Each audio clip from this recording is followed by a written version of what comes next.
Greetings, dear friends. I am Vitaly Portnikov. The assassination attempt on former United States President Donald Trump, carried out during a rally in the state of Pennsylvania, once again indeed clearly demonstrated the high level of escalation in the political life of the United States that we are currently witnessing during this election campaign. It is possible that there hasn't been a more intense and heated election campaign in recent years, if not decades. The level of public engagement and candidate fervor has been unprecedented, making this election one of the most significant in modern history. Of course, there will undoubtedly be a significant number of various supporters of conspiracy theories now. Among Donald Trump's supporters, there will undoubtedly be voices claiming that the former president is being intentionally and purposefully excluded from the election race in the upcoming election. That his enemies are indeed ready to use any methods just to absolutely prevent Donald Trump from getting into the White House.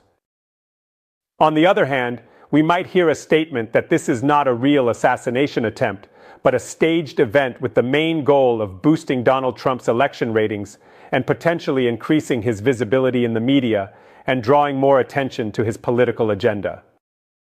And the very fact that we are indeed encountering such conspiracy theories also speaks to the serious escalation of political life in the United States. It significantly indicates an overly heated climate in the United States. Assassination attempts on candidates for the presidency of the United States have happened before, in the past. But the last time this happened was more than 5 decades ago, tragically in the year 1968. When Senator Robert Kennedy was assassinated.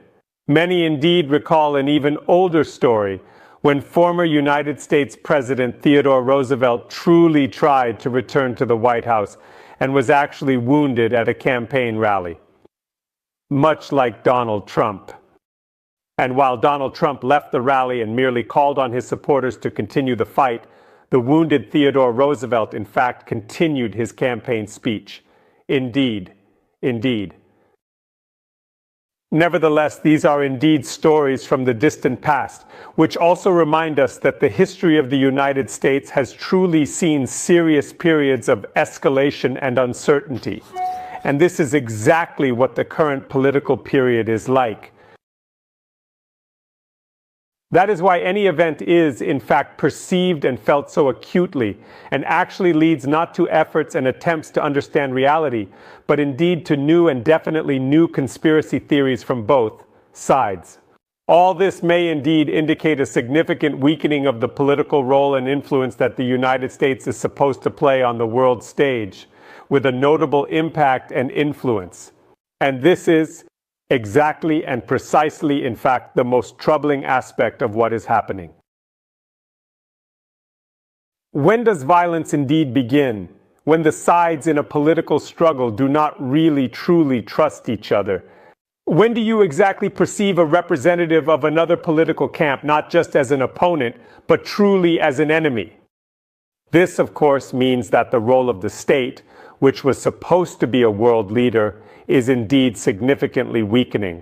Trust in such a state is decreasing. Other countries are indeed endeavoring to take its place on the world stage in various ways, definitely. And this is exactly what we also see in modern politics, where China, for example, is actively striving earnestly for an important position in global politics, attempting to create a bipolar world by exploiting the political weakness of the United States in recent instances.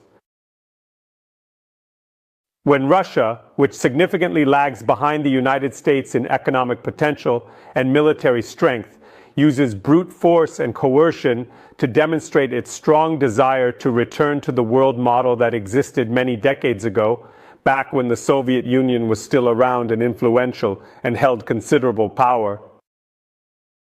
The only thing that can stop dictatorships in their quest to undermine the role and influence of the United States and the democratic world as a whole is a strong and resilient America that steadfastly upholds its core democratic principles and values. This is undoubtedly America which rejects escalation and the idea of isolationism. This is America, whose political leaders have no illusions about their ability to reach heartfelt agreements, with indeed, in fact, the leaders of dictatorial regimes, and understand that the essence of such agreements is exclusively tied to both diplomatic as well as personal qualities of those who pursue them. But the question arises, does Donald Trump himself believe in such an America?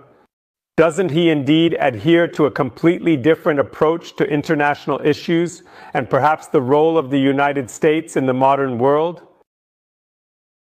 This issue, one way or another, is indeed the most important question in the current election campaign, and not at all the question of Donald Trump's vitality or the faith in his abilities and capabilities of those who are ready to vote for him. Now, in the wake of this crime, indeed, in the wake of this assassination attempt on the life of the former American president, and as is usually the case, all issues related to principles and values will undoubtedly, indeed, take a back seat.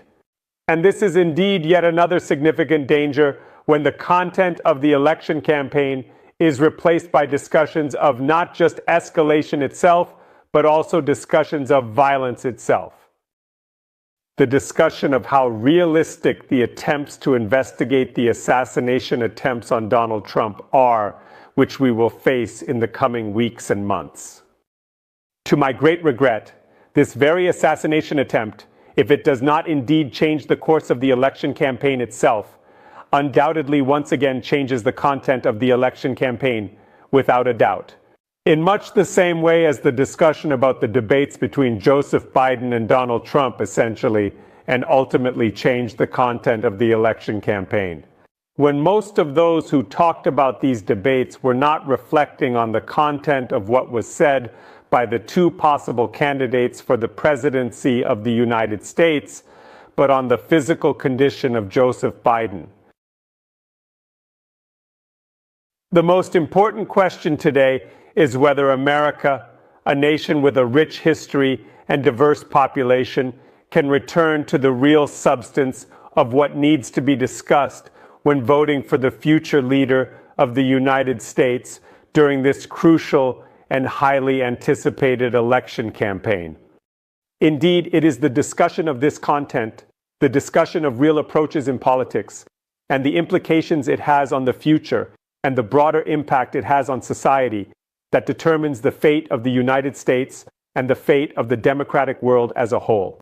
And of course, the fate of those countries that have already become victims of aggression from the dictatorship. Countries like Ukraine, where delays in assistance, such as medical aid and support, have led to serious consequences on the front line. And this is indeed just one good example of what happens when people talk not about values, but truly about ambitions. This is, in fact, what has come to define this election campaign period. Thank you, friends. Subscribe to this channel, participate in its distribution, and help in its development. Good luck and enjoy.